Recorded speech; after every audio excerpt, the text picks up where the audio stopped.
Hello everyone, आज हम करने जा रहे हैं major stock exchanges in India. ये +1 +2 का बड़ा ही इंपॉर्टेंट क्वेश्चन है और GNDU BCom फर्स्ट सेम की बिजनेस ऑर्गेनाइजेशन का भी बड़ा ही इंपॉर्टेंट क्वेश्चन है। अगर आपको स्टॉक एक्सचेंज का मीनिंग, फीचर्स, उसके फंक्शंस की वीडियो देखनी है तो आप चैनल को सब्सक्राइब करिए, स्क्रॉल करिए और आपको वीडियो मिल जाएगी, नहीं तो डिस्क्रिप्शन बॉक्स में लिंक आपके लिए अवेलेबल करवाया गया है। सो हम स्टार्ट करते हैं stock exchanges in India. Bombay stock exchange, national stock exchange of India, over the counter exchange of India. बड़े सारे स्टॉक एक्सचेंजेस हैं, लेकिन मेजर की बात करें, टाइप्स की बात करें तो ये 3 अवेलेबल है हमारे इंडिया में। फर्स्ट आ गया बॉम्बे स्टॉक एक्सचेंज, इसे हम BSE लिमिटेड भी कहते हैं। ये 1875 में स्टैब्लिश किया गया था। वॉलेंट्रीली एक नॉन प्रॉफिट मेकिंग एसोसिएशन है मुंबई में।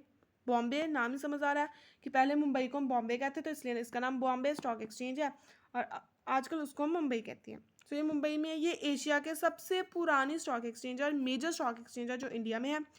इसका मैकेनिज्म क्या है कि रिड्रेस करने ग्रीवेंसेस मीन्स कि जो भी शिकायतें आ रही हैं, जो भी प्रॉब्लम्स आ रही है, डिफिकल्टीज आ रही है इन्वेस्टर्स को प्लस मेंबर्स को, कंपनीज को, उन्हें जो है रिड्रेस करवाना, उन्हें सॉल्व करना। ठीक है जी। ये इन्फॉर्मेशन प्रोवाइड करवाता है इन्वेस्टमेंट्स के लिए पब्लिक को कि आप कहाँ कहाँ इन्वेस्ट कर सकते हो। इसकी मैनेजमेंट अगर हम देखें तो एक गवर्निंग बोर्ड का जो होता है, जो कंप्राइज करता है 9 इलेक्टेड डायरेक्टर्स होते हैं, एक एग्जीक्यूटिव डायरेक्टर होता है, 3 गवर्नमेंट नॉमिनीज भी होते हैं, क्योंकि हमने पहले पढ़ा है कि जो स्टॉक एक्सचेंज है उसमें गवर्नमेंट का रोल होता है। सो RBI नॉमिनी होता है, 5 पब्लिक नॉमिनीज होते हैं जो इन्वेस्टर्स को प्रोटेक्ट करते हैं, जो रेगुलेट करते हैं इस वर्किंग को। और as per SEBI means securities exchange board of India या stock exchange board of India orders जो इशू करता है, उसने मार्च 2001 में जो ऑर्डर इशू किया था उसके अकॉर्डिंगली जो इलेक्टेड डायरेक्टर्स हैं उन्हें रीस्ट्रेन कर दिया गया, उन्हें मना कर दिया गया, रोक लगा दी गई कि वो अब एक्ट नहीं कर सकते, as a governing body present नहीं कर सकते। और अब कितने डायरेक्टर्स की ज़रूरत है? 10। पहले हमारे पास जो है कितने डायरेक्टर्स थे? 9 इलेक्टेड डायरेक्टर्स। अब उन्होंने कह दिया कि 10 जो है डायरेक्टर्स होने चाहिए और ED जो एक्ट करता है मींस एग्जीक्यूटिव डायरेक्टर जो एक्ट करेगा as a CEO, chief executive officer, और डे टू डे एडमिनिस्ट्रेशन के लिए वो रिस्पॉन्सिबल होगा। वर्किंग का हम देखें तो जो शेयर्स लिस्टेड करवाए गए होते हैं कंपनीज ने वही इसमें ट्रेड करवाते हैं। और ये कौन कौन से बंदों को अलाउ करता है कि भाई आओ हमारे पास ट्रेड करो? Commission broker. Commission broker means एक मिडिल मैन होता है जो आपके शेयर्स पे जितना आपको प्रॉफिट है उतना परसेंट उसको कमीशन जाता है।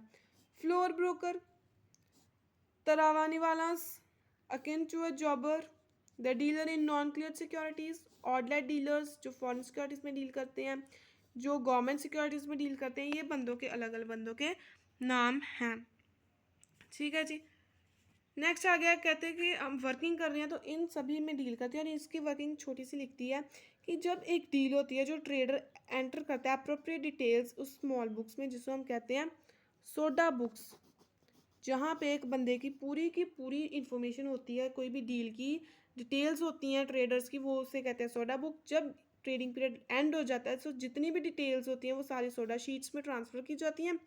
और जो डिस्प्ले बोर्ड है with in the ring means एक रिंग हो, उसमें डिस्प्ले बोर्ड है, उसमें जो है करंट प्राइस जो है वो इंपॉर्टेंट शेयर्स के टाइम टू टाइम जो है वो दिखाए जाते हैं सेबी को। और सेबी ने अलाउ किया है कि बोर्ड जो बॉम्बे सिक्योरिटी एक्सचेंज है वो अपनी जो ट्रेडिंग टर्मिनल्स हैं उन्हें एक्सटेंड कर सकता है outside centres and bolt means Bombay online trading system, जिसने अनेबल किया कि हम पूरी कंट्री में ट्रेड कर सकते हैं। ये नहीं है कि जो बॉम्बे स्टॉक एक्सचेंज आएगा उसके एरिया में आता है वही ट्रेड कर सकता है, इस पर कोई भी बंदा ट्रेड कर सकता है, डील कर सकता है।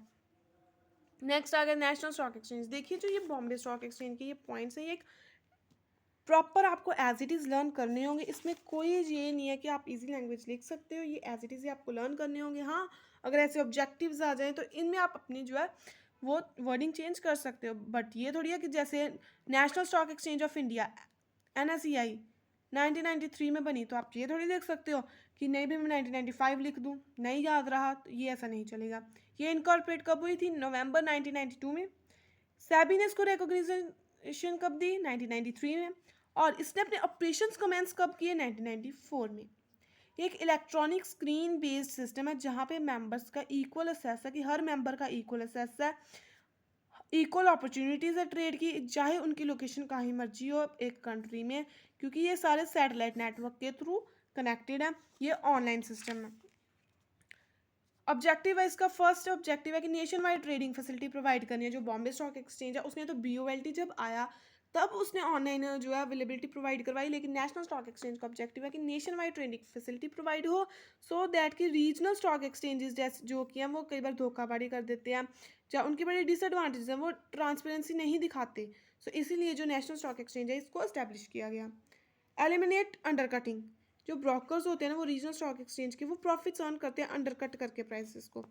जो modus operandi was purchase shares at a lower price, जहाँ पे प्राइस लो होता है और सेल उस एरिया में कर देते हैं जहाँ पे प्राइस हाई होता है।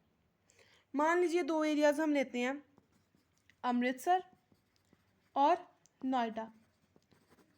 अमृतसर का प्राइस जो है वो हाई है और नोएडा का लो है, तो बंदा क्या करेगा, मान लीजिए एक बंदा है जिसका नाम है पिंकू। पिंकू ने क्या किया, नोएडा में अपने शेयर्स जो है वो खरीदे, सस्ते पे खरीदे, और जब बेचने की बारी आई तो उसने क्या किया, अमृतसर में बेच दिया हायर प्राइस पे। सो इस चीज़ को अवॉइड करने के लिए, अंडरकटिंग को अवॉइड करने के लिए नेशनल स्टॉक एक्सचेंज जो है वो इंट्रोड्यूस की गई, सो दैट कि इन सभी चीज़ों को जो है वो एलिमिनेट किया जा सके।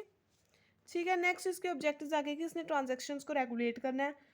ऑब्जेक्टिव्स जो है वो आप स्टॉक एक्सचेंज के फंक्शन ही लिख सकते हैं कि इसने डिपॉजिटरी सिस्टम भी इंट्रोड्यूस करवाया कि आप अपने डिपॉजिट्स यहाँ पे रख सकते हो, एक इलेक्ट्रॉनिक्स, और ये इंटरनेशनल स्टैंडर्ड्स के ऊपर बेस्ड है। इसके फीचर्स हम लिख लेते हैं कि ये जो है fully automated screen based trading करती है ऑनलाइन। ठीक है, इसमें दो सेगमेंट्स होते हैं, एक होलसेल डेट मार्केट, एक होती है कैपिटल मार्केट सेगमेंट। आपको इनको एक्सप्लेन करने की जरूरत नहीं है, बिकॉज ये क्वेश्चन जो है वो अटैच होकर आएगा, अकेला नहीं आएगा, सो इतनी डिटेल में हमें जाने की ज़रूरत नहीं है। कंफ्यूज होंगे अगर हम डिटेल में इतने जाएंगे, सो इतनी डिटेल में जाने की ज़रूरत नहीं।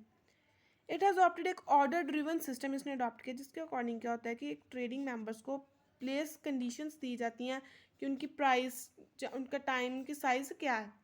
ये आइडेंटिटी जो है ट्रेडिंग मेंबर्स की वो रिवील नहीं की जाती बाकियों को। इसका मेन पर्पस क्या है कि सॉल्व करनी है प्रॉब्लम्स सेकेंडरी मार्केट की थ्रू स्क्रिप्टलेस ट्रेडिंग। डीमेट अकाउंट जो डिपॉजिटरीज के ओपन किए जाते हैं, मीन्स कि ऑनलाइन ट्रेडिंग होती है। डीमेट अकाउंट होता है जैसे अगर हमने पैसे जो है बैंक में सेव करने हो, जमा करवाने हो, तो हम सेविंग अकाउंट खोलते हैं। अगर हमने स्टॉक एक्सचेंज में पैसा लगाना हो तो हम डीमेट अकाउंट खोलते हैं। इसका ट्रेडिंग पीरियड जो है वो एक हफ्ते का होता है, means Wednesday to Tuesday. Next आ गया हमारे पास over the counter exchange of India, means OTCEI। इसका मतलब क्या है कि जो सिक्योरिटीज लिस्ट हैं वही जो है वो अक्रॉस द काउंटर ट्रेड किया जाएगा। ये एक बूम होता है छोटे इन्वेस्टर्स के लिए। ठीक है, छोटी, जैसे हम कहते हैं ना, बड़ी मछली और छोटी मछली स्टॉक एक्सचेंज में, तो बॉम्बे स्टॉक एक्सचेंज और नेशनल स्टॉक एक्सचेंज दोनों के लिए थे, पर ज़्यादा बेनिफिट बड़ी मछलियों को। जो ओवर द काउंटर एक्सचेंज है वो ज़्यादा छोटी मछलियों को फ़ायदा देता है। इसमें क्या होता है, जो प्रमोटर्स हैं वो एज ए स्पॉन्सर मेंबर्स होते हैं। ये एस्टेब्लिश किए गए थे अक्टूबर 1990 में, सो दैट की जो एक अल्टरनेट प्रोवाइड किया सके मार्केट को, स्मॉलर कंपनीज को सिक्योरिटीज़ के लिए। ठीक है, इसका जो स्टेटस है वो भी गवर्नमेंट ऑफ इंडिया ने कॉन्फर किया है, ये भी रिकोगनाइज्ड है। इसका ऑब्जेक्टिव है कि स्मॉल कंपनीज को इंकरेज करना है कि आप भी जो है अपनी स्टॉक्स को, अपने शेयर्स को लिस्ट करवाइए, चाहे उनका नंबर जो है वो छोटा है। रिप्लेस कर दिया ने ट्रेडिशनल सिस्टम जो था ना कि हाँ भाई ब्रोकर्स जो हैं वो आएंगे, बिड्स होंगी, नीलामी होगी। कुछ बिड्स मीन्स यहाँ पे नीलामी नहीं, बट सिंपल बिड का मीनिंग नीलामी होता है यहाँ पे कि ऑफर करनी है। बिड्स मीन्स अलग अलग प्राइजेस ऑफर करने हैं। फ्लोरलेस ट्रेडिंग प्रोवाइड करवाई किसने, over the counter exchange of India ने। इंकरेज किया कंप्यूटराइज ट्रेडिंग को। देखिए फ्लोलेस ट्रेडिंग है, मीन्स कंप्यूटर पे सारा काम होना है, सारे जो मेंबर्स हैं वो कंप्यूटर से ही कनेक्ट होंगे एक दूसरे के साथ। नेक्स्ट आ गया हमारे पास फीचर्स। कहते हैं जो ये deal over the counter exchange of India OTCEI ये डील करता है इक्विटी शेयर्स में, प्रेफरेंस शेयर्स में, वारंट्स में, डिवेंचर्स में, बॉन्ड्स में। ये एक रिंगलेस और इलेक्ट्रॉनिक नेशनल स्टॉक एक्सचेंज है जो फ्लोरलेस ट्रेडिंग करता है। विदाउट एक फ्लोर, को एक जगह नहीं है, फ्लोर नहीं है। ये डील करता है उन कंपनीज का साथ जिनकी paid up capital size 30 lakh to 25 crore हो, मीन्स स्मॉल कंपनीज। और इसकी लिक्विडिटी जो है वो 7 दिन के अंदर अंदर कंप्लीट हो जाती है। 7 दिन के अंदर अंदर हमें पैसा वापस मिल जाता है अगर हमने बेचा होगा शेयर तो। ये ट्रेडिंग है नेगोशिएटेड बिडिंग के थ्रू होती है, नेशन वाइड है, और इस कंपनी को एक नेशन वाइड लिस्टिंग में भी अपना जो इस रोल मिल जाता है कि ये एक रजिस्टर्ड हो जाती है, लिस्टिंग कंपनी बन जाती है।